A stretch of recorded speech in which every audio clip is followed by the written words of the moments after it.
of the Lost has introduced a total of 30 new legendary weapons into Destiny 2.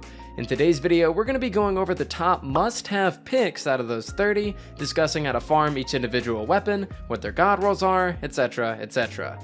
You guys know how we do it around here. I'll even throw in the occasional honorable mention to give you guys some extra variety if you're looking for some more notable picks to farm as well.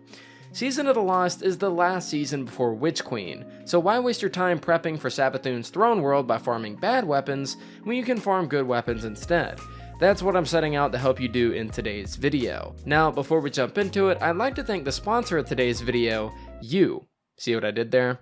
If you guys could leave a like, subscribe, or even comment what you ate for breakfast this morning, that would be awesome. That kind of stuff helps grow the channel way more than you'd think, so I definitely appreciate the support. But without further ado, let's go ahead and jump into the video. Now, to start off today, I want to go over the best heavy weapons that got introduced this season, starting off with the Reed's Regret Linear Fusion Rifle. This weapon right here comes from the Trials of Osiris and has two very unique quirks that differentiate it from every other fusion out there. First up, this weapon is the first ever linear fusion to roll with the perk Triple Tap, a perk that generates 1 free ammo for every 3 precision shots fired. This is great not only to keep sustained damage going throughout DPS phases, but also because linears are heavy weapons, and having a perk that's going to save you on precious heavy ammo is always a W in my book. Secondly, Reed's Regret also rolls with Firing Line, a perk that was confirmed bugged by Cosmo not too long ago, but when no longer bugged, is going to make the damage output of this thing ridiculous inside of raid content. Now you might be asking yourself, just how good is Reed's inside of said raid content? Take these two damage phases of 6-man Reed's Regret as an example from both of the Garden of Salvation bosses, and you'll see this linear fusion makes these guys look like strike bosses instead. Taking a look at all the perks on this thing, as far as mags go, there's only 2 main ones to look out for. Accelerated Coils is going to be better for overall DPS, while Enhanced Battery will be better for overall damage output, so pick your poison depending on what you're using the weapon for. For the main perk column, Triple Tap and Clown Cartridge are your only real options here, with Vorpal or Firing Line being the best in the second column, Vorpal being really good for all around combat, and Firing Line mainly good inside of raid content. Obviously, this weapon is so good right now because of our artifact mods this season, but I think we may see fusions as a whole get further facelifts going into Witch Queen, the more that Bungie sees how much fun the community is having with these weapon types, so I definitely try to bag a god roll not only for this season, but for going forward as well. Moving on from Reed's Regret, I want to talk about 2 heavy weapons that I'm going to bundle together as one, the Ascendancy and the Hothead rocket launchers. Now, what makes both of these things special? Well, they're the only rockets in the game that can roll with Explosive Light, and with the recent buff to Explosive Light, that means that they are now the highest damaging rockets in the game. The difference between these two is that Hothead is a farmable Nightfall playlist weapon with random rolls and an adept variant, while Ascendancy is gotten through core activity reputation, has set perks, and also has built-in tracking thanks to being a precision frame. These rockets can put in some absolute work when it comes to the DPS department, especially on raid bosses. Explosive Light is great for these areas of the game, as the perk requires Orbs of Power to get its 25% extra damage, and when doing raids, people are constantly popping wells and bubbles, so getting stacks of Explosive Light is no issue.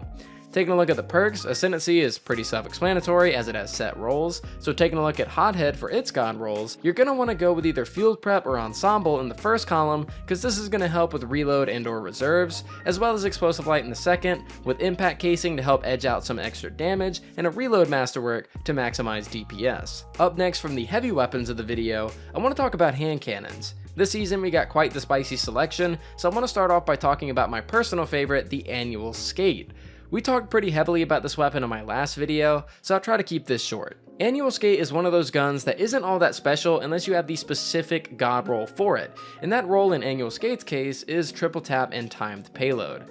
When hand cannon champion mods make their way back into the game, and I find myself needing to break solar shields, this is 100% going to be my pick hands down. Triple Tap being a perk that gives me great sustain damage on top of time payload, giving a permanent 12% damage to headshots and 16 to body, yeah, say no more. For my PvP folk, yeah, it has some pretty good perks that you might could make use of, but Palindrome, man. If you're serious about PvP, that's all you need for that energy slot. Anyways, yeah, one of the only solar hand cannons in the game, God tier master content perk selection, sign me up, I love this thing. You can get it from the world loot pool, so I highly recommend being on the lookout for the god roll when you get this thing to drop for you. Moving on from Annual Skate, we have the perfect hand cannon for anybody out there that's trying to indulge in their ability build fantasies, and that's the Judgment hand cannon from Prophecy. It's one of the few weapons in the game that can roll with both demo and a damage perk, and you can even pick which damage perk you'd like that to be, whether it be Adrenaline Junkie to even further spec into the ability build, Timed Payload for 100% upkeep on extra damage, or Multi-Kill Clip to boost that damage to 50% at max stacks. There's a lot of options here. Judgment drops specifically from the Phalanx encounter for Prophecy, and I highly recommend farming it if you'd like to add a unique 140 to your arsenal. Lastly, for the hand cannons, I'd like to talk quickly about an honorable mention, the Vulpecula. Really decent 180 RPM, it's stasis element so it can roll with headstone, and has a really cool perk combo in the form of shoot the loot and explosive payload. This may potentially be a great GM hand cannon to rock once they release, so keep your eyes peeled for this role. You can focus this bad boy via the Umbral Decoder for those of you guys that are wanting to pick it up. Now segueing on over from hand cannons, let's talk about what I'd probably say is my favorite weapon type overall, Scout Rifles, because boy oh boy did Bungie bring the heat with Scout Rifles this season. First up, let's talk about a PvP godsend, the Contingency Plan. This weapon comes from the World Loot Pool and absolutely shreds through enemies like they're nothing. With this scout being a rapid fire frame, it gets good time to kill, but has pretty low range, so I'd opt for both a range increasing barrel like Hammer Forged, as well as accurized rounds for the mag. When looking out for your main perk set, I definitely say that Tunnel Vision, Outlaw, or Surplus are your go-to options in the first column, with Kill Clip being the end-all be-all in the second. With Eternal Blazon being a powerhouse in the PvE meta for Arc Scouts, it's hard for me to recommend Contingency for PvE, so if you're looking for a PvP scout, look no further than this bad boy. Speaking of PvE scouts though, let's move on to talk about the Servant Leader Scout Rifle from Gambit. Now, Servant is a great PvP option just like Contingency. In fact, it can get the exact same perks, arguably better, but what kills its potential in PvP comparatively is the long-ass scope, keeping it confined to just a few maps that support that kind of zoom. You know what almost always supports that kind of zoom though? PvE. There's a ton of perks to pick and choose from on this thing, but with it being a scout, you're obviously going to want to pick the perks that best suit you in master content like GMs, as scouts are long-range weapons, and keeping you long-range is what keeps you alive in Grandmasters, hence, scouts being so good. So for when we get scout champion mods back, be on the lookout for a servant leader with these perks. In the first column, we have 4th times a charm, surplus, and rapid hit, and in the second column, we have kill clip, one for all, and frenzy. Like always, we're looking for easy to activate reload / damage perks, and those would be your best options. If I'm able to bag myself a god roll, I can definitely see the scout becoming my main over Night Watch going forward. It does have a massive perk pool though, but we do have quite a long time until Witch Queen gets here, so I'll be keeping my eyes peeled each time I end up playing a Gambit match. Moving on from scout rifles, I want to talk about one of my favorite standout picks of the season, the Last Breath auto rifle from the Prophecy dungeon. This weapon is a 600 RPM kinetic and can be farmed specifically from the Hexahedron encounter. What makes this weapon special, you may ask? Let's take a look at the perks. In the first column, we have Demo, Ensemble, and Subsistence, and in the second, we have Adrenaline Junkie to pair with Demo, Frenzy, and One for All. You know what I think of when I see these perks? I think of myself running a stasis turret build inside of GMs with a Demolitionist Frenzy roll and absolutely wrecking everything in my path. This weapon is up there as one of the best kinetic autos in the game to use inside master content, and it even has fantastic perks that support casual as well. What's not to love? Now, moving on from the Last Breath, I want to talk about an honorable mention here for the auto rifles, and that's the Scathlock. The reason I have this weapon as an honorable mention is simply because it doesn't have any master content viability. When taking a look at the perks, we have great picks like Surplus or Subsistence in the first column, with Rampage or Multi-Kill Clip in the second. A role like Subsistence Rampage would go crazy inside of casual content, but it doesn't have any perks to support its usage inside the high levels of in-game. It does sort of make up for this though with its PvP viability via its great zoom value. Yes, I read your guys' comments on my last video, as you can map people inside of the Crucible, and with a role like Heating Up Rampage or Tunnel Vision Multi, you'd be golden. I don't like it near as much as Last Breath though, and I wouldn't classify it as a must-have, but it's definitely a weapon you shouldn't sleep on, and it comes from the World Loot Pool, so be on the lookout. Up next from the auto rifles, let's talk about their 3-burst cousins, starting off with the Darkest Before Pulse from the Prophecy boss encounter. Just to keep it short and sweet, the Darkest Before is the best arc pulse in the game, with some incredible perks that give it great viability in the end game, while also doubling as one of the best rapid fire frames inside of the Crucible to boot.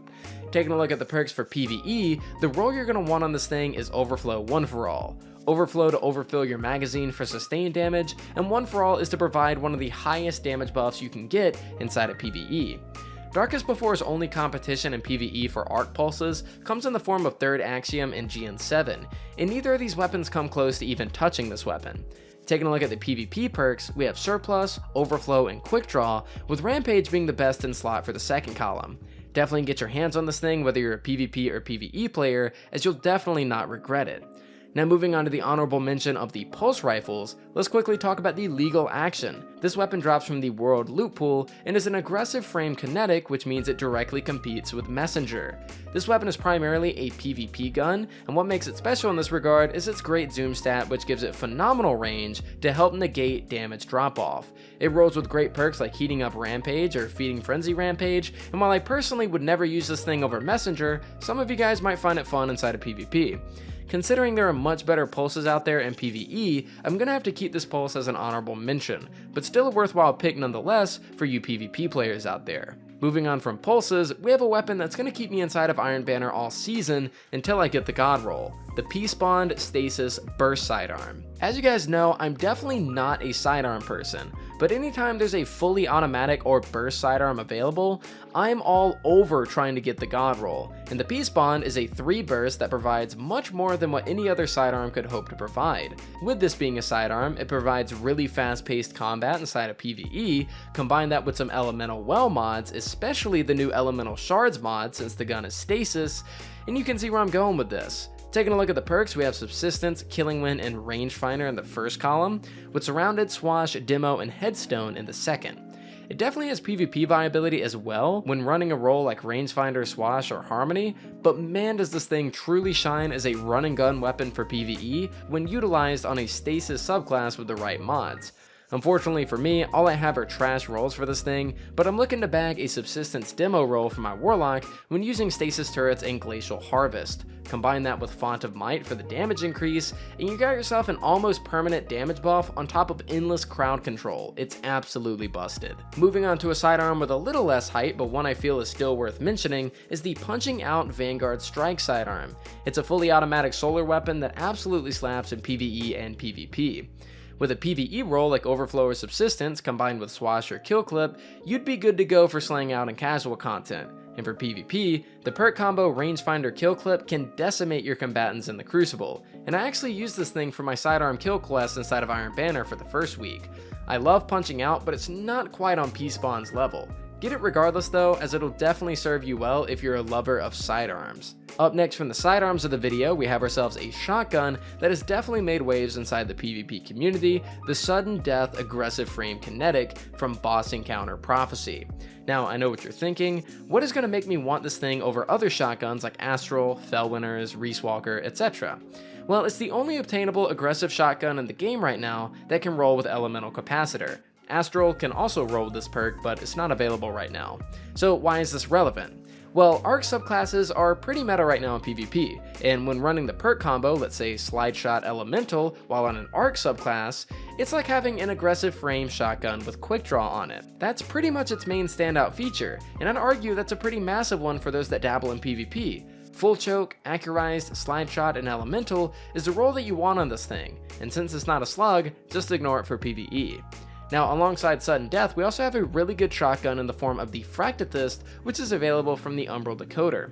This thing is basically a farmable kinetic retold tail, aka precision frame but not a slug, and the role you're looking for here is Full Choke, Accurized, Quick Draw, and Opening Shot, or Harmony, maybe Adagio.